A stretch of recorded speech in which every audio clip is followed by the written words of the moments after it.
Hugo Ekitike to Liverpool. Here we go. You know what I'm saying? You got the here we go from Fabrizio Romano. The deal is officially done. Ornstein has also tweeted the verbal agreement in principle as well. So we will be speaking about all of this stuff. I'm tired of hearing about the price. I'm tired of hearing about certain things. We're going to get into why the signing is good and with the possible drawbacks as well, man. But before we do, make sure we subscribe to the channel as well. We are 25 subscribers away from 20,700. So subscribe here if you're new. And also smash the like button, man. Let's get to about 300 to 400 likes. Let's get in between that range. In fact, you know what? Yeah, let's break 350. Let's meet in the middle. Let's go 350 likes for this video. So make sure you hit that thumbs up button if you're watching this back. Well, you are watching this back. It's not a live video. But anyway, let's get straight into it, man. Hugo Ekitike, man. Let's talk about it. Let's talk about it.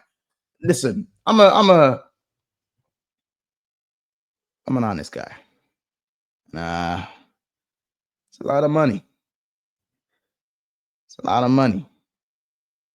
It's a lot of money. 90 million euros, 69 million pounds up front with about 9 million in add-ons. So they don't look too crazy. Like, they don't really look crazy when you put it like that, when you kind of structure the deal in a certain way. But the market is the market ain't great. So you're going to be overpaying. I think 69 million for Ekitike. Do I think it's a bit overpriced? Yeah, I do. I can't lie. I feel like we have overpaid. For me, I value the player at about 50 million, but he's young. He's had a really good season. Other teams are interested. I get it. Me, I do think the price is a bit too high. However, I do think the rivals are overdoing it. I do think some of the fan base are overdoing it. The bottom line is there is going to be pressure on Hugo Ekitike just because of the price tag. And if he did move to another team, maybe I would be saying he better be, but I think in Liverpool's circumstance, it's not necessarily the same as other teams' circumstance. For example, if Hugo Ekitike had signed for maybe an Arsenal or a Chelsea where they need their 9 to go and get 30 goals, and he wouldn't want a 30-goal season striker anyways. But I feel like the more pressure falls on the number 9 for other clubs. I think because Liverpool have Mo Salah, and he's the one who predominantly gets the numbers, Mr. Consistent, Mr. Reliable, I feel like the pressure on Ekitike won't be as much in terms of providing the goals. Obviously, the strengths in his game lie outside of the goals, which we all know about his hold-up play. We know about his dribbling ability, his speed off the shoulder if he needs to run the channels, which he likes to do as well.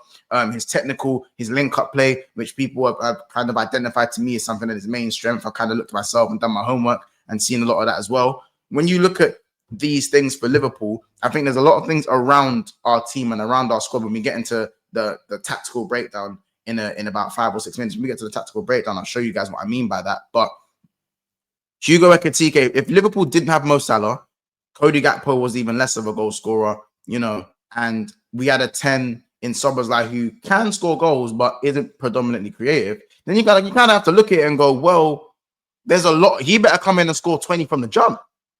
He better be scoring from the jump, from the get-go. That's what it has to be.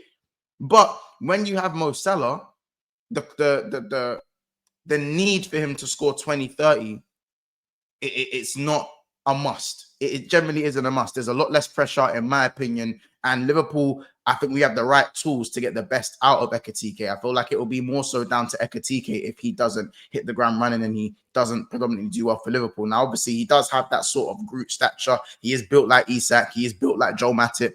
And this is the kind of profile Liverpool have kind of gone for. Not so much Nunes, who's a bit more powerful, very powerful, strong, battering ram type of player. I think we've gone for a more technical player this time, and that is usually the type of player that has worked out in previous windows for Liverpool. So that's kind of my instant opinions on the player. I do like the player. I don't think he's a killer in front of goal. I don't think he's a killer in front of goal. I'll say that for free. I think his goal scoring record, he has, I think, 44 senior goals. He is 23 years old. People talk about his PSG stint, but it was Neymar, Messi, and Mbappe in that front three. So he was never getting anywhere near that front three. We'll say that for free. And he was a lot younger than times as well. I believe in that season, he was 20. That was in 22, 23. So that's what, 3 years ago. He's 23 now. He was 20 years of age, 19, 20 years of age. So He's actually 19 now that I look at. He's 19. I'm looking at, yeah, he's 19. He was 19 at the time. So I'm looking to oversee that. Obviously, he only spent he's only spent 18 months in the Bundesliga, so he wasn't even over there for too long. So predominantly, would you say he's only a Bundesliga player? Because a lot of people say the Bundesliga doesn't translate well to the Premier League in terms of, you know, certain signings. You know, you look at maybe Dominic Szoboszlai. Some people say it hasn't worked out yet, but he's doing okay. People look at our signing of Naby Keita. I think Kanate's done well when he's come over. You know, people have their doubts about foreign works, which I don't personally, because he's that good of a footballer. People looked at, you know, even Bundesliga going to other leagues like Kolo Muani, his failed move as well. You look at Luka Jovic as well, both coming from Frankfurt previously as well. So there are many examples, obviously, of the Bundesliga signings. Timo Werner is probably another one that people kind of come to people's mind. But I think with Jadon Sancho, another one as well, to be fair. So they're all kind of coming through at the moment. But I do think that, you know, Gundogan was a good one. Do you know what I'm saying? I'm not going to mention too many others. You know, look at Haaland.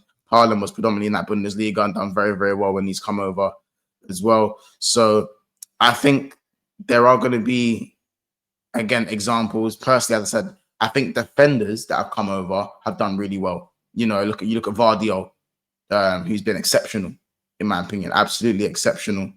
And I think that with Ekitike, it's all about the environment and how we kind of bed him into the team, make him feel at home. I generally feel like, again, taking the pressure off his shoulders, having Wirtz behind him is going to add to his goal tally.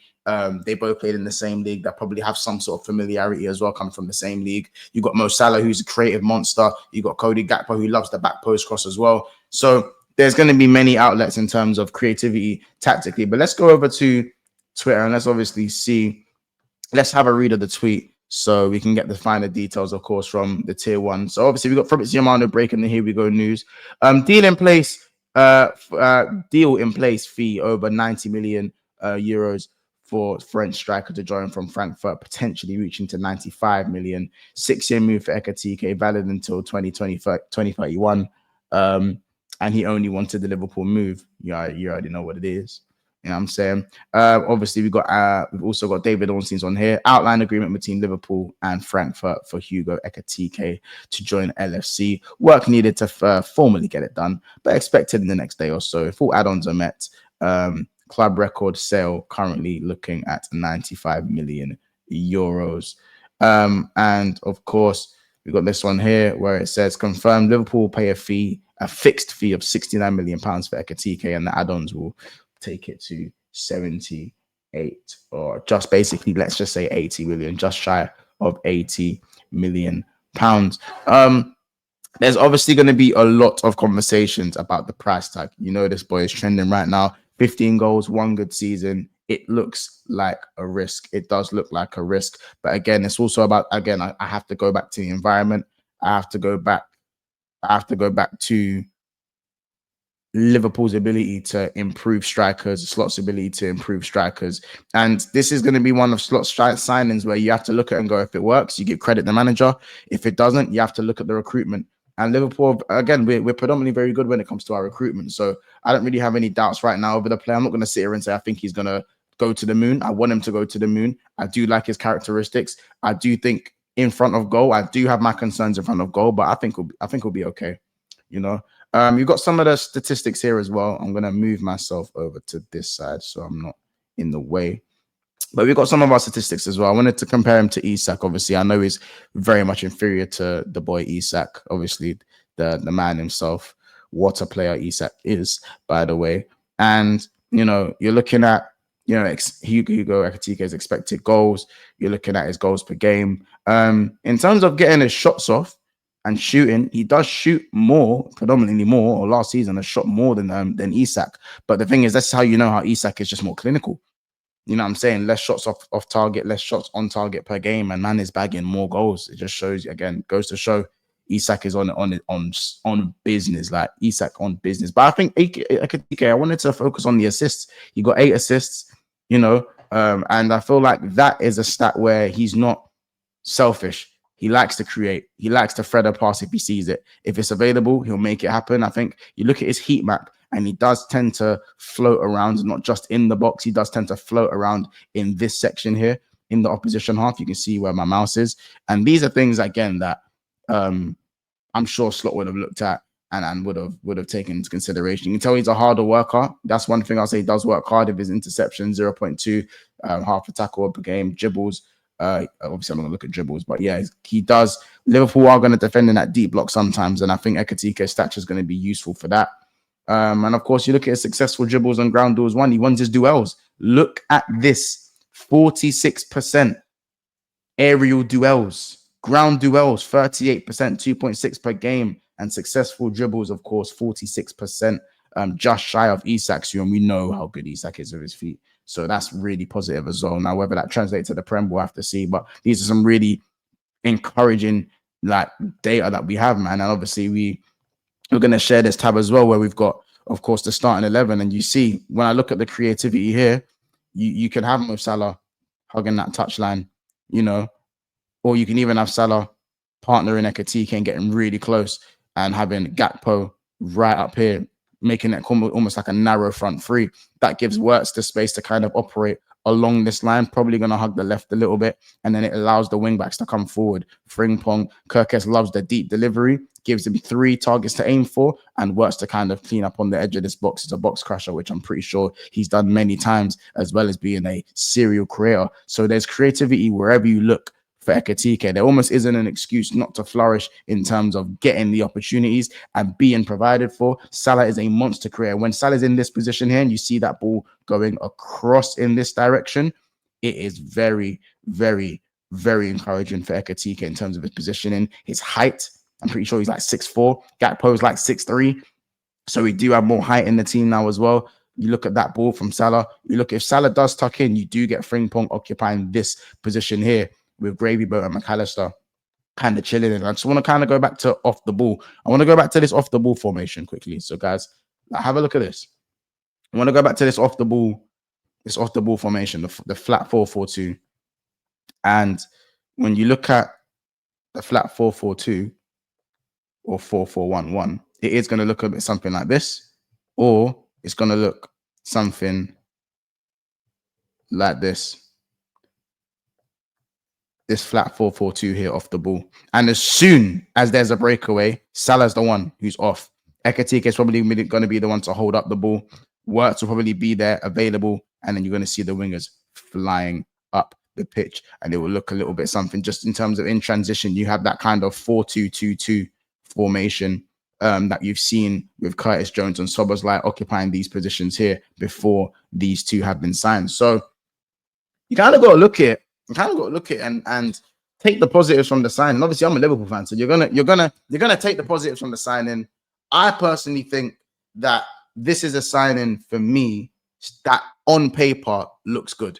Overpriced, yes, but on paper looks good. People aren't going to talk about the price tag if he does well. That's the bottom line. I'm not going to sit here and be a hypocrite, but I'm actually quite positive. I'm actually happy with this signing. I do rate the player. I do want to see more of the player. I can't wait to see the player. And listen, big bezels, big watches, VVS. There's some VVS stuff going on right now. Just because Liverpool are spending, don't cry. This one here is rattling the fan base. This is Liverpool are actually spending. They laughed at us for not spending. Now that we are spending, they don't like it. Liverpool fans, be unbearable. Remember, I told you guys that. Let me know in the comment section below if you made it this far. Do you rate the signing? Yes or no? Out of 10, I'm going to give this signing personally for the price, the player, the output, the stature, the age, everything in total. Me personally, I'm giving the signing right now, before a ball's been kicked, I'm giving it a 7.5 out of 10. Give it 7.5 out of 10. You know, let me know out of 10 what you guys think. And obviously, let me know also what you value the player at. So outside what Liverpool have paid, what do you value the player at? Me, personally, I'm going to value the player at about £60 million for me. Maybe a little bit less, maybe £55 million actually. I'll change. I'm going to say 55 million for me. But of course, we have overpaid, which I've already admitted. But listen, guys, if you made it this far, make sure you smash the like button. Let's have the conversation in the comment section below. And let's talk, man. Let's talk. Hugo Ekitike to Liverpool. Here we go. Hugo. Here we go, man. Let's move. Let's keep it moving, man. Big up.